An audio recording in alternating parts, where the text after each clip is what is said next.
Hey, Bogdan here. Welcome to this video. In this video, we're going to show you how to find solution between two quadratic equations in word application. So let's dive in. When you have two quadratic equations given in the form x squared plus b plus c, right? There's two, so then you're not going to have them identical because that would be very simplistic application, but oftentimes you have two different values for each coefficient corresponding, which makes it much more interesting. And then you create, you know the spiel now. When you have two equations, same degree or different degree, linear versus quadratic, you put them together to create a new equations, and then you solve it. Favorite method for me is the application of quadratic formula. Oftentimes we have some decimals or fractions, so you're not going to spend time doing some factoring quadratic formula.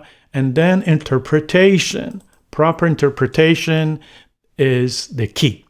So in this particular example, we have the following question.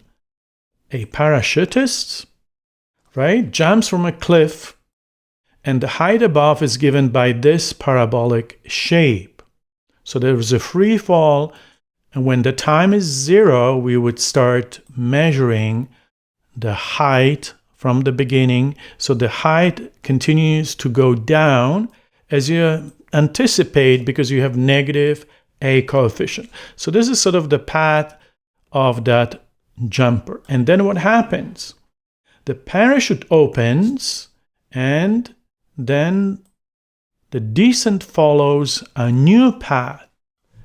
So you have the jump, and then new path follows, and the objective here is to find at what time and what height did the process occur.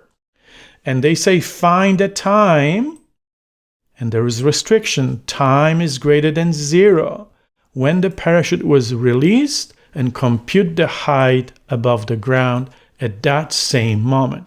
So it tells us in the story that I have two quadratic formulas, two functions, and I have to find the relationship between them. So obviously, the implication is that you would be putting it together and finding the common ground, if you will. So my interpretation in the picture. I like to see things before I start solving, because when you see the picture, it is much more powerful and your perspective changes and you understand better. So this is the first path, right, of that equation that was given. And then at some point, parachute opens and you follow another path. So we don't care about the x-intercepts for any of those parabolas involved, nothing like that. We don't care about the y-intercept, although we can find. We just know that when the time is 0, you have to find at what time greater than 0 this moment took place. So standard procedure, put those two equations together and start solving. So when you equate two quadratic equations, whether you have complex or a little bit simpler, the procedure remains the same. Move all terms to one side. Typically, this is the left side. Make it equal to 0 so that you can have an equation to work with. But before we do that, we have to collect like terms. So we have negative 5t squared and positive t squared, because negative 2t squared will be transposed to the left side. Negative 10t stays. This positive 10t on the opposite side becomes negative 10t. So this is another group of like terms. And then the constants 445 and positive 270 shifted to the left becomes negative 270. So when you add them together, you have a new quadratic equation to solve for t. T is measured in seconds. and then the height is measured in meters. So let's go and solve it. So when solving that, we use quadratic formula. We identify coefficients A, B, and C. No problem.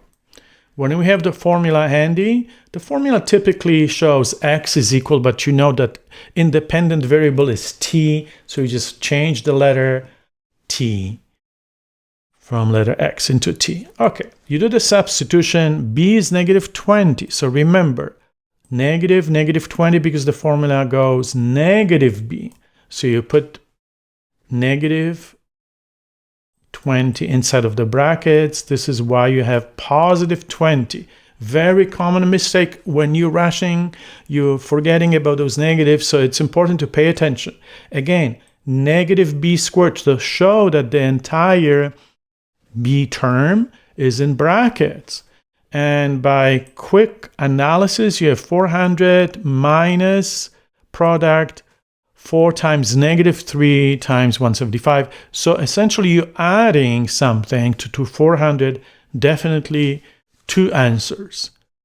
The discriminant happens to be 2500, square root is 50, but you are anticipated or required to show positive value t, even though you have 2 answers. So the formula calls for 20 plus or minus 50 divided by negative 6. So obviously you take the positive case only when you divide negative 30 by negative 6. The second root you can solve it for, but you would say reject. And then you have t is equal to 5. So when time is 5 seconds, those 2 paths met at the same height. So at step 4, you have to find how high was that above the ground. Use either equation. Doesn't matter which one you use because you have equated one quadratic with another quadratic. So for example, I choose to grab the first one. So put into the equation, replace letter t with 5, calculate the height, and there you go. So now you know that when the time is 5 seconds, the height is 270 meters above the ground. So this is, thanks to Desmos, we have the situation shown on the picture. You have the y-intercept. This is the first process, boom, intersection, and then a new path takes place. You would start seeing that there's 2 roots. One negative, which is irrelevant, reject that. You only take into consideration the positive time value. So hopefully now you are a master of solving a word problem involving 2 quadratic equations. You put it together, you find the answer, and then you have to use the answer that is correct according to the context of the word problem. You don't show everything that you have solved, you have to make the proper interpretation. So in order to solidify your learning, do the practice question. Don't be lazy. Share that video. Thanks for watching, or see you next time. Bye for now.